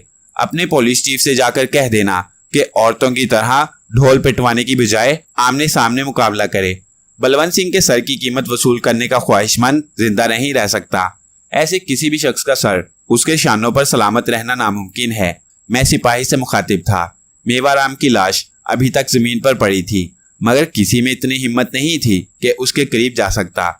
मैंने लोगों से पूछा, गांव का मुखिया कौन है? लोग एक दूसरे का चेहरा देखने लगे। सभी के चेहरों पर खौफ था। ये बाद में मालूम हुआ कि इस खौफ का सबब क्या था। उस गांव का मुखिया एक ब्राह्मण था और लोगों को खबर थी कि मैं ब्राह्मणों से शदीद नफरत करता हूँ। हालांकि हकीकतन ऐसा नहीं था। मेरी नफरत सिर्फ तुलसीराम के खानदान तक महदूद थी। मेरे सवाल का जवाब क्यों नहीं मिलता? मैं गरजा, ठाकुर, हमारे गांव के मुखिया सामने वाली चौखट के करीब बैठे हैं, जिसके जिस्म पर जीनियो नजर आ रहा है। किसी शख्स ने मेरी बात का जवाब दिया। गांव के मुखिया शिव शंकर ने सर झुका लिया। उसके चेहरे पर हवाइयां उड़ने लगीं। मैंने उसे मुखातिब किया, यहाँ आओ। फिर मैं ऊंट को बिठाकर नीचे उतर आया। दरअसल मैं इस आम तासुर को अपने बारे में ख़त्म करना चाहता था कि मुझे ब्राह्मणों से दुश्मनी है या उनसे शदीद नफरत है। कहरन व जबरन जब मुखिया उठा तो उसके पैर कांप रहे थे। अभी कुछ ही देर पहले तो वो एक ब्राह्मण की लाश गिरते देख चुका था। फिर खौफजदा क्यों ना होता? वो इस तरह मेरी तरफ कदम बढ़ा रहा था कि जैसे मौत की तरफ बढ़ रहा हो। वो मुझसे कुछ फासले पर आके रुक गया। उसने अपने दोनों हाथ जोड़ रखे थे और नजरें नीची थीं, जैसे मेरे सामने नजरें उठाने की हिम्मत ना हो। वो यकीनन मेरे इरादे से बेखबर था। मैंने अपने पहलू से बंधी हुई थैली खोलकर हथेली पर खनखनाई। लो मुखिया। मैंने थैली उसकी तरफ बढ़ाई। मुखिया शिव शंकर को शायद अपनी आंखों पर यकीन नहीं आ रहा था कि एक डाकू उसे रुपयों से भरी हुई थैली पेश कर रहा है। लोग भी हैरत से ये मंजर देख रहे थे। घबराओ मत मुखिया, बलवंत की दुश्मनी सिर्फ तुलसीराम के खानदान से है। मैंने वो बात कह दी जो मेरे दिल में थी। मुखिया ने लरजते हाथों से थैली थाम ली तो मैंने मजीद कहा, इस रकम से गांव में स्कूल खोलना, बच्चों को सबसे पहले हिसाब की तालीम दिलाना, ताकि वो अपने बुजुर्गों की तरह कर्ज के झूठे सूद को अदा करने में अपनी सारी जिंदगी ना बिता दें और तुलसीराम जैसे सूदखोर ब्राह्मण उनका जीना हराम ना कर दें। फिर मैं वहां मजीद रुके बगैर तेजी से अपने साथियों को लेकर रवाना हो गया। मैंने एक ब्राह्मण की जान ली थी और दूसरे को दान दिया था। निस्फ शब के करीब गुजर चुकी थी कि मैंने बलवंत के घर में कदम रखा। मेरे लिए दरवाजा खोलने वाली रुक्मणी ही थी। तुम अब तक जाग रही हो? मैंने हैरत से कहा। हाँ, आज नींद नहीं आ रही थी। खिलाफे तवक्को उस रात रुक्मणी संजीदा और उदासी थी। क्यों, क्या हुआ? नींद क्यों उड़ गई आंखों से? मैंने उसके साथ साथ अंदरूनी कमरे की तरफ कदम बढ़ाते हुए पूछा। बार बार रूपा बेचारा का ख्याल आ रहा था, जिसे आपने अपना मुंह बोला बेटा बनाया है। रुक्मणी ने बताया। उसका आखिरी सहारा भी छीन गया। मुरारी को किसी ने कत्ल कर दिया। मैं चौंक उठा। मुरारी का कत्ल मेरे लिए बहुत मायनेखेज था। मुरारी रूपा का चचा और छादराम का भाई था। उसी के जरिए मैंने तुलसीराम के भांजे रतिराम की जुबान खुलवाई थी। उसके कत्ल में नीताराम ही का हाथ हो सकता था। मेरे पूछने पर ख्वाबगाह में आकर रुक्मणी ने सारी बात बताई। रूपा आज ही शाम उससे मिला था। रुक्मिणी से उसने पूरा वाकया तफसील के साथ बयान किया था। हुआ ये था कि उसी रोज सुबह जब रूपा स्कूल जाने की तैयारी कर रहा था तो मकान में 3 सिपाही दाखिल हुए। उन्होंने रूपा से पूछा कि मुरारी राम कहाँ है। रूपा ने जवाब दिया, चचा पूजा कर रहे हैं। एक सिपाही ने उसे रोब के साथ हुक्म दिया, उसे पूजा से उठा लाओ। इस पर रूपा ने पूछा कि आपको उनसे काम क्या है, वो पूजा के दरमियान नहीं उठते, आप कुछ देर ठहर जाएं। सिपाही ने तंजिया और सख्त आवाज में कहा कि तुम कौन हो पूछने वाले। फौजदार साहब ने अभी और इसी वक्त उसे तलब किया है, उसकी बाकी पूजा वहीं उनके सामने होगी। पूजा करते हुए मुरारी को पुलिस वाले उसी हालत में उठाकर ले गए। रूपा और उसका बड़ा भाई कन्हई बेबसी से उसे जाते हुए देखते रहे, मगर जाहिर है वो क्या करते। रूपा स्कूल से लौटकर आया तो मालूम हुआ कि उसके चचा मुरारी को किसी ने कत्ल कर दिया है। उसकी लाश मंदिर के रास्ते में पड़ी मिली थी। रूपा थाने पहुंचा तो फौजदार साफ मुकर गया कि उसने मुरारी को थाने बुलवाया था। पुलिस वालों ने उसे डांट डपट कर भगा दिया। पूरा वाकया सुनकर मेरे जहन ने सारी कड़ियां जोड़ ली। रति राम की जुबान खुलवाने के लिए मुरारी ने मंदिर के पुजारी को इस्तेमाल किया था। उसी के सामने रति राम ने मुखबरी का इतराफ किया था। किसी तरह पुलिस पुजारी तक पहुंच गई होगी और पुजारी ने सब कुछ उगल दिया होगा। इसी के बाद मुरारी को थाने बुलवाकर पूछगिछ की गई होगी। पुलिस और नीताराम के गठजोड़ से मैं पहले ही वाकिफ था। इस एतराफ के बाद कि मुरारी ही ने रतिराम की जुबान खुलवाई थी, नीताराम ने अपने साथियों से उसे कत्ल करा दिया होगा। मुझे मुरारी के कत्ल पर बहुत अफसोस हुआ। दूसरे रोज शाम को रूपा अपने बड़े भाई कन्हई के साथ चंबल के गारों में मेरे पास पहुंच गया। वो मेरी गोद में सरक कर बहुत रोया। वो गारों में भटक रहे थे कि मेरे आदमी उन्हें ले आए। बस कर अब रूपा।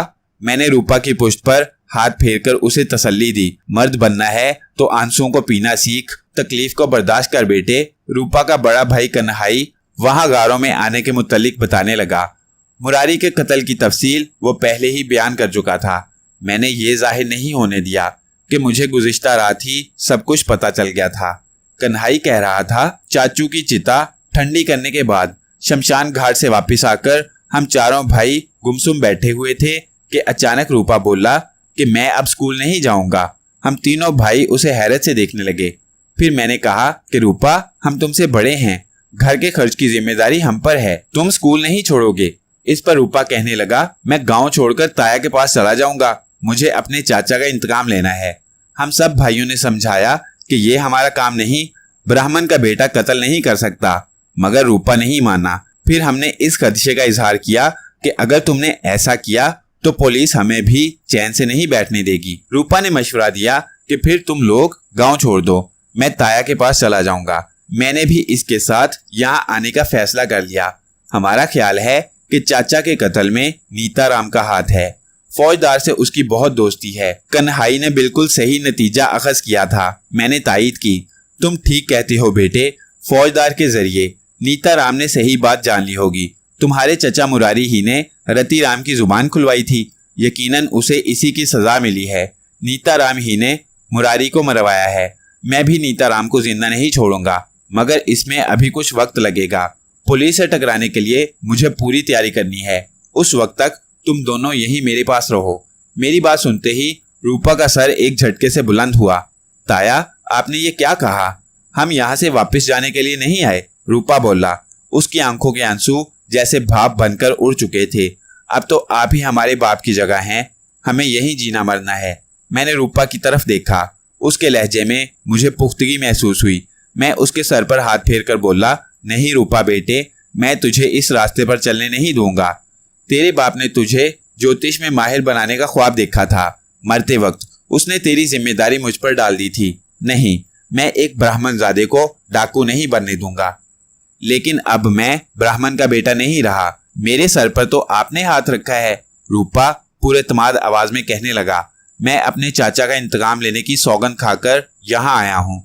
क्या आप मुझे वापस कर देंगे? मेरी कसम का आप कोई ख्याल नहीं करेंगे। अगर तुम दोनों मेरे साथ रहे तो तुम्हारे बाकी दोनों भाइयों को क्या होगा? मैंने समझाना चाहा। इस बात का फैसला हम खुद ही कर चुके हैं, रूपा ने बताया। वो अब तक खेड़ा राठौर गांव छोड़कर जा चुके होंगे। अब वो अपनी किस्मत कहीं और आजमाएंगे। आखिरकार मुझे रूपा की बात मानना ही पड़ी और मैंने कह दिया, ठीक है, तुम दोनों भाई कल से राइफल चलाना सीखो। मैं सूबेदार और तहसीलदार से कह दूंगा। रूपा और किन्हाई के साथ मैं जिस गार में बैठा हुआ था वो किनारे के कटाव के अंदर बना हुआ था। अभी ये गुफ्तगू जारी थी कि मोती गार में दाखिल हुआ। ठाकुर, आज चलना है, इसकी याद दहानी कराने आया था। मोती करीब आकर बोला, मोती तुम ही निमट आओ, ये लड़के अभी तो आए हैं, मैं जरा इनसे बातें कर रहा हूँ। मैंने कुछ देर सोचकर मोती की बात का जवाब दिया, मगर ठाकुर आज वो नई चीज दिखाएगा। मोती ने रूपा और कन्हाई की मौजूदगी के सबब इशारों में मुझे ऑटोमेटिक गन के बारे में बताया। आपके बगैर उसे कौन चेक करेगा? मैं इसीलिए चाहता हूँ कि आप भी साथ चलें। इन लड़कों को गैर ना समझो, आज से ये हमारे हैं, मैंने हंसकर कहा। गोजारी कुएं तक पहुंचने में ज्यादा देर नहीं लगेगी, आराम से चलेंगे। ताया, गोजारी कुएं पर क्या है? रूपा ने चौंक कर पूछा। इस पर मोती के चेहरे पर नागवारी का तासुर उभरा। बेटा, ग्रोह को मजबूत करने की गर्ज से मैंने हाल ही में 40 आदमियों का इजाफा किया है। मोती की नागवारी को नजरअंदाज करके मैं रूपा को बताने लगा। जाहिर है इन नए लोगों के लिए राइफलों और कारतूसों की जरूरत है। जो शख्स पहले असलहा फराहम करता था उसी के पास भेजा था। उसने आज रात 10 बजे गोजारी कुएं पर माल देने और बदले में रकम लेने का वादा किया था। इसी के साथ एक ऑटोमेटिक गन भी दिखाने का वादा किया था जिसे फौजी इस्तेमाल करते हैं। बकिया माल की डिलीवरी के वक्त वो गन भी लेकर आएगा कि मैं देख लूं और पसंद आ जाए तो खरीद लूं। वो आदमी इससे पहले भी हमें असलहा फराहम करता रहा है। हम उसे मुनासिब और नकद रकम देते हैं। वो कौन शख्स है ताया? आपने किससे गोजारी कुएं पर मिलने का वादा किया है? रूपा ने जल्दी से मालूम किया। आखिर तुम्हें उस शख्स के बारे में पूछने की क्या जरूरत है? मोती रूपा पर गर्म हो गया। इस पर मैंने मोती को घूरा। नहीं मोती, इसे ना डांटो, मैं बोला। फिर रूपा से मुखातिब हुआ। उसका नाम बांके है और वो खुद सामान लेकर आने वाला है। ताया, क्या आपको उस आदमी पर भरोसा है कि वो आपसे दगा नहीं करेगा? रूपा ने अजीब सा सवाल किया। कहीं ये सब आपको फांसने की चाल ना हो। लड़के, जुबान संभाल। मोती चीख उठा। तू आज ही हमारे दरमियान आया है और आज ही फूट डाल रहा है। रूपा उसका गुस्सा देखकर सहम गया। तुम ये सब कुछ क्यों पूछ रहे हो बेटे? मैंने मोती के गुस्से को नजरअंदाज करते हुए रूपा से पूछा। हम राजपूत बात बेबात बिगड़ जाते हैं, इसलिए जरा सोच समझ कर बोला करो। बेअदबी की माफी चाहता हूँ, रूपा दबी हुई आवाज में बोला। मैंने ये सब कुछ इसलिए पूछा था ताया कि शाम को इधर आते हुए मैंने गोजारी कुएं के इर्द गिर्द पुलिस वालों को छुपते देखा था, इसलिए मुझे जरा कुरीद थी। रूपा के अल्फाज सुनकर मैं चौंक उठा और सीधा होके बैठ गया। फिर मैंने तेज नजरों से मोती की तरफ देखा। तुमने देखा मोती, अगर तुम इसे बोलने से मना कर देते तो हम सब बेखबर ही रहते, मैंने मोती से कहा। फिर रूपा से दरियाफ्त किया, रूपा तुमने और क्या देखा? दरअसल हम दोनों कुएं के पास आराम करने बैठ गए थे कि हमने करीबी पेड़ों के झुंड से 2 सिपाहियों को निकलते देखा। वो दोनों हमारी तरफ आ रहे थे। पेड़ों पर नजर पड़ी तो हमें वहां और सिपाही भी छुपे नजर आए। उन दोनों सिपाहियों ने हमारे करीब आकर हमें डांटा और वहां से चले जाने को कहा। रूपा तफसील बता रहा था। उन्होंने हमसे वहां बैठने का सबब भी दरियाफ्त किया। हमने बताया कि थोड़ा आराम लेने बैठे हैं। उन्होंने हमसे किसी और जगह आराम लेने को कहा। उन्होंने ये भी कहा कि अगर हम वहां से ना हटे तो वो हमें थाने ले जाएंगे। हम खुद भी पुलिस से दूर रहना चाहते थे, इसलिए वहां से हट गए, मगर दूर से छुपकर तमाशा देखने लगे। हमने देखा कि वहां कुछ देर बाद एक जीप आई। उस पुलिस जीप से कोई बड़ा पुलिस अफसर उतरा और हाथ के इशारे से अपने मातहतों को कुछ हदायत देने लगा। रूपा के अल्फाज के साथ साथ मेरी पेशानी पर बल पड़ रहे थे। मैंने रूपा के खामोश होते ही कहा, मोती मुझे पहले ही बांके गहरा आदमी महसूस हुआ था। उसने ऑटोमेटिक गन दिखाने के बहाने इस बार मुझे भी बुलाया था। यकीनन वो कोई खेल खेलना चाहता होगा। मोती के चेहरे पर भी जोश और फिक्रमंदी के आसार नजर आने लगे थे। उसने अपने शक का इजहार किया। ठाकुर, अब मुझे याद आ रहा है कि उसने मेरी रवानगी के वक्त खास तौर से इस बात पर जोर दिया था, मैं आपको जरूर साथ रहा हूं। सिर्फ एक ऑटोमेटिक गन बेचने के लिए वो इस कदर बेचैन ना होता, फिर तो वो यकीनन दगा करना चाहता होगा। मैं बोला, अब हम जरूर गोजारी कुएं जाएंगे। अगर ये सच हुआ तो फिर गद्दार बांके को आज ही उसकी गद्दारी का इनाम मिल जाएगा। इसके बाद मैंने मोती से 5 दिन कबल होने वाली मुलाकात के बारे में तफसील मालूम की। जब बांके से तुम्हारी मुलाकात हुई तो तुमने क्या देखा, क्या सुना और क्या महसूस किया? एक एक बात और एक एक लफ्ज याद करके बताओ। मोती चंद लम्हे खामोश रहा, फिर बताने लगा, जब मैंने बांके से कहा माल चाहिए तो उसकी बाछें खिल गईं।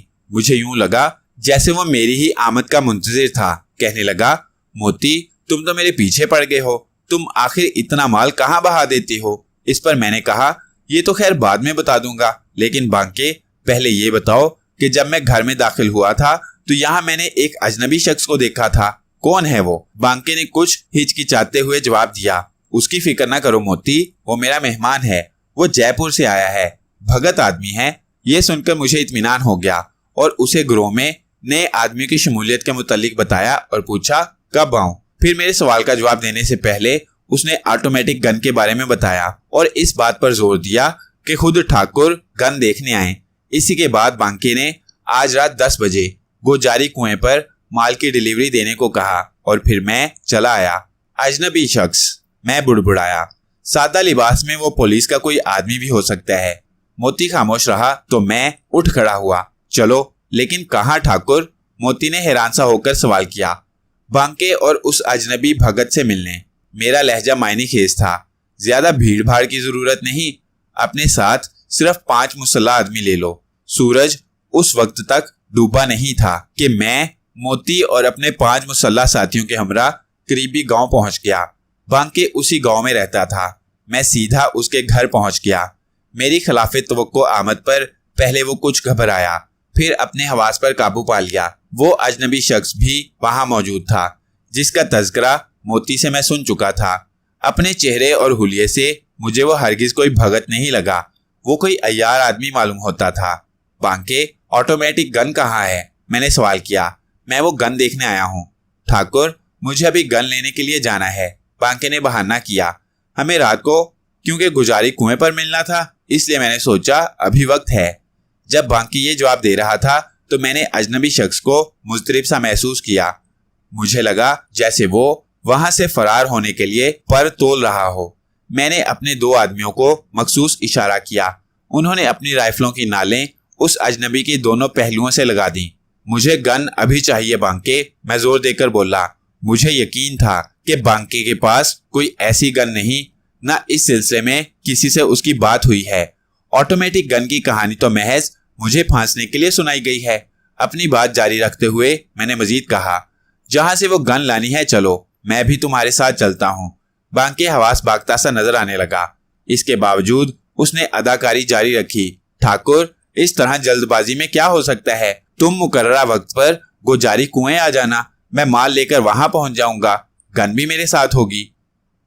गोजारी कुएं आ जाऊं? मैं अब मजीद बर्दाश्त न कर सका। बांके, वहां पुलिस मेरे इंतजार में है, मुझे अभी और इसी वक्त गन चाहिए। पुलिस? बांके ने अनजान बनने की अदाकारी की। पुलिस को कैसे पता चला? कमीने अब भी अनजान बन रहा है।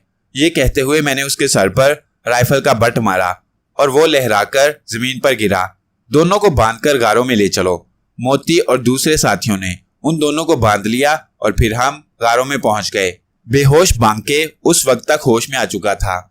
मेरी गिरफ्तारी पर 2500 रुपए का जो इनाम मुकर्रर था, बांके जैसे शख्स के लिए ज्यादा अहमियत नहीं रखता था। उससे दुगना माल वो मुझसे कमा चुका था और आइंदा भी असला फराहम करने की सूरत में उसे मुनाफे की तवक्को थी। फिर ऐसी क्या बात थी जो वो गद्दारी पर आमादा हो गया? इसी सवाल का जवाब हासिल करने के लिए मैंने उसके माथे पर राइफल की नाल रख दी और यही सवाल मेरी जुबान पर आ गया। मैंने आखिर में कहा, सब कुछ सच सच बक दे, वरना तेरी मौत आसान नहीं होगी। ये राइफल हटा ले ठाकुर, मैं सब कुछ बता दूंगा। उसके चेहरे पर मौत की जर्दी फैल गई। पहले इस अजनबी के बारे में बता, ये पुलिस ही का आदमी है ना? मैंने उसके माथे से राइफल की नाल हटा ली। हाँ ठाकुर, उसने इकरार कर लिया। अब मेरे इस सवाल का जवाब दे जो मैंने तुझसे पहले किया था। मैंने उसे घूरा। मैं फंस गया था ठाकुर, बुरी तरह फंस गया था, बांके बताने लगा। उसने तशद्दुद के बगैर ही जुबान खोल दी। स्मगलिंग करते हुए मैं पुलिस के हत्थे चढ़ गया। मुझे पुलिस ने खूब जदोकोब किया। इसी दौरान मुझे ये ख्याल आया कि अगर मैं तुम्हें गिरफ्तार करा दूं तो बच सकता हूं। पुलिस से ये सौदेबाजी मेरे ख्याल में मुमकिन थी। यही सोचकर मैंने फौजदार को मुखातिब किया, मेरे खिलाफ ये कागजात तैयार करना बंद करो, मैं इसकी कीमत चुकाने को तैयार हूँ। मेरी बात सुनकर फौजदार चीख उठा, बेवकूफ, मुझे रिश्वत का लालच दे रहा है। उसने पूरी कुव्वत से मेरे सीने पर घूंसा मारा। उसकी नाराजगी का शायद एक सबब यह भी था कि मैंने ये बात उसके मातहतों की मौजूदगी में कही थी। मैं कराह कर बोला, साहेब मैं रिश्वत की बात नहीं कर रहा, आप मेरी बात सुन लें, बाद में चाहे जितना मार लीजिएगा। फौजदार गुस्से में कहने लगा, क्या बात करना है बोल। मैंने वहां दूसरे लोगों की मौजूदगी की तरफ इशारा किया और बताया कि तन्हाई में उससे बात करना चाहता हूँ। उसने सिपाहियों को बाहर भेज दिया, फिर गुर्राया, अब बोल। ये समझ लेना कि मेरे साथ कोई चालबाजी नहीं चलेगी। फिर मैंने कहा, साहेब आप ठाकुर बलवंत सिंह को गिरफ्तार करना चाहते हैं, आप मुझे छोड़ दें तो मैं आपकी मदद कर सकता हूँ। मेरी इस पेशकश पर फौजदार के चेहरे का रंग बदल गया। फिर भी वो बज़ाहिर खफगी से बोला, बांके तू पुलिस के महकमे का मजाक उड़ा रहा है। बलवंत सिंह की गिरफ्तारी में भला तू क्या मदद कर सकता है। इस पर मैंने कहा, आपने अब तक मुझसे ये तो पूछा ही नहीं कि मैं असलहा किसके हाथ फरोख्त करता था। वो मेरा इशारा समझ गया, बोला कि क्या तू बलवंत सिंह को असलहा बेचता था। जाहिर है मैंने इकरार कर लिया। मेरी तदबीर कारगर रही। फौजदार पसीज गया। मैंने शर्त रखी कि अगर मेरे जुराइम माफ कर दिए जाएं तो मैं किसी न किसी तरह बलवंत सिंह को जाल तक खींच लाऊंगा। काफी सोच विचार के बाद फौजदार ने मेरी बात मान ली और कहा कि मैं इस सिलसिले में पुलिस चीफ को इतला भेजता हूँ, लेकिन उस वक्त तक तुम हमारी तहवील में रहोगे और फरार की कोशिश भी नहीं करोगे। इस पर मैं बोला, मुझे आप अपनी तहवील में खुशी से रखें, मुझे कोई एतराज नहीं, मगर पुलिस स्टेशन में नहीं। ये इसलिए जरूरी है बलवंत सिंह को मुझ पर किसी तरह शक न हो जाए कि उसे गिरफ्तार कराने के लिए मैंने पुलिस की मदद की है। आपको मुझे आजाद करना पड़ेगा। अगर ऐसा ही है तो एक सादा लिबास पुलिस वाले को आप मेरी निगरानी पर मुकर्रर कर सकते हैं। फौजदार मान गया और फिर वो चुप हो गया। और फिर तूने अपनी गर्दन का फंदा मेरी गर्दन में डालने का बंदोबस्त कर दिया। मैंने गोया उसका आखिरी फिक्रा मुकम्मल कर दिया। फिर बोला, मैंने तुझसे वादा किया था कि तेरी मौत आसान होगी, सो मैं अपना ये वादा पूरा कर सकता हूँ। रहम ठाकुर रहम। बांके गिड़गिड़ाने लगा, मुझे जीने दे। अगर मैं तुझ जैसों को जीने दूं तो फिर एक दिन भी जिंदा ना रह सकूं। ये बता कि तेरे दिल में गोली उतारूं कि दिमाग में। दोनों ही जगह गोली मारने से तू ज्यादा देर तक नहीं तड़पेगा और चंद लम्हों में मर जाएगा। मैंने उससे दरियाफ्त किया, ऐसे होलनाक सवाल का जवाब किसी ने दिया है जो बांके देता। वो मेरे कदमों पर गिर गया और मैंने उसकी खोपड़ी उड़ा दी। अब गोजारी कुएं चलने की तैयारी करो। मैं इत्मीनान से बोला, ठाकुर किस लिए वहां जाना है। मोती हकलाया, क्या पुलिस चीफ को यह तोहफा नहीं पहुंचाना। मैंने बांके की लाश की तरफ इशारा किया। मैं इस दौरान सब कुछ सोच चुका था कि क्या करना है। मेरे साथ सिर्फ तुम चलोगे मोती, किसी और को चलने की जरूरत नहीं।